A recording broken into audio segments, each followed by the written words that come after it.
Hello. Mayong hapon sa tanan. Today is Father's Day. So, iba yung mood namin guys, no?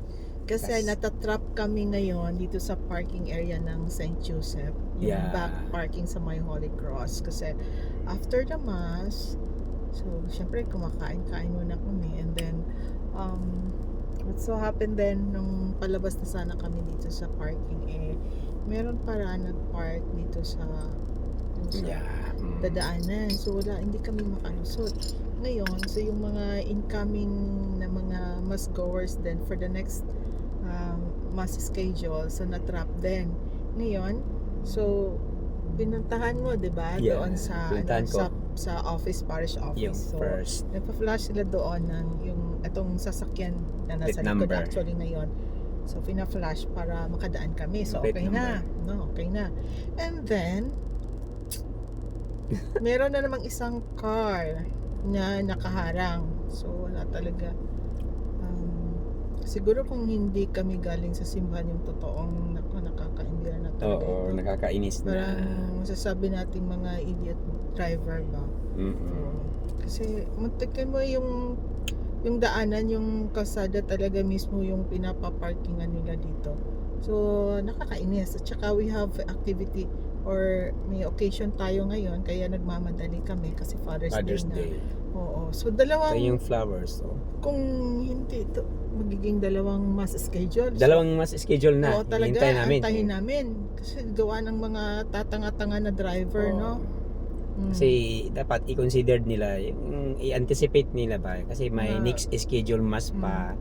Ano ba, yung magig? At saka hindi. Kahit anong ilang masses ba ito dapat kasi yung kalsada mismo, hindi nila paparkingan. Sino ba naman mag-parking sa kalsada talaga, no? Oo. So, nakakainis lang talaga. Nakakainis talaga. Kung hindi lang kami galing sa simbahan, so yung mga original na mga ugali talagang, no? Pero yun, nag-usap kami. Wala tayong magawa kasi first yung concern namin is na-solve na. Nakakadisturbo na tayo doon sa yung sa kalagitnaan ng, di ba, no? Ng sa misa. Tapos andito naman, babalik na naman kami because another car. So, wala na talaga. Ito talaga yung sinasabi beyond control. Beyond control or unexpected. Maybe sabihin na lang natin, let's be optimistic. Maybe God blocking us kasi baka may mga problema. Purpose, no? May purpose. Yung sabi ko sa kanya, may purpose yon kasi kaya hindi pa kami pinapaalis. This is very unusual talaga na nangyari sa amin.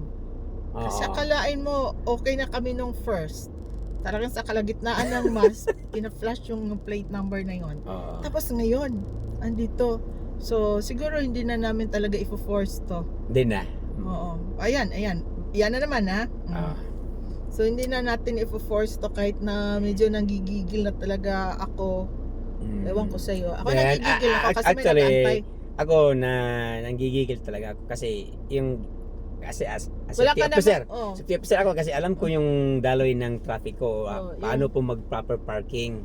Then nakikita ko ngayon is yung papasok at palabas, wala nang makapasok, wala nang makalabas kasi may nakaharang na sasakyan. Sabihin natin yung safety measure, diba? Pag may mga dito, emergency, diba? So, yung misa talaga, ma-distract kung ganun. Talaga.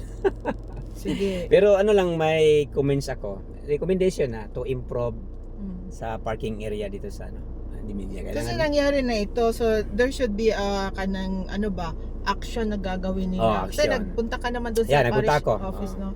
Kasi yung by next time dapat may magbabantay na talaga dito. Tama.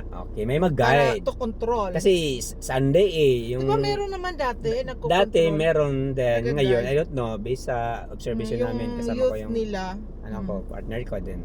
Walang in charge dito. So ibig sabihin, yung mag-attend ng mass kahit saan, pwede sila mag-parking kasi walang guide. Walang hindi control. sila nag-isip nila nga ito mali or tama, but alam nila may parking area doon ako, pero hindi nila i-consider yung the following Siguro hindi mag-asa tayo na may nakapanood dito ng taga parish or maybe pupunta tayo sa talaga siguro no? Doon sa parish. Actually, ganito na lang.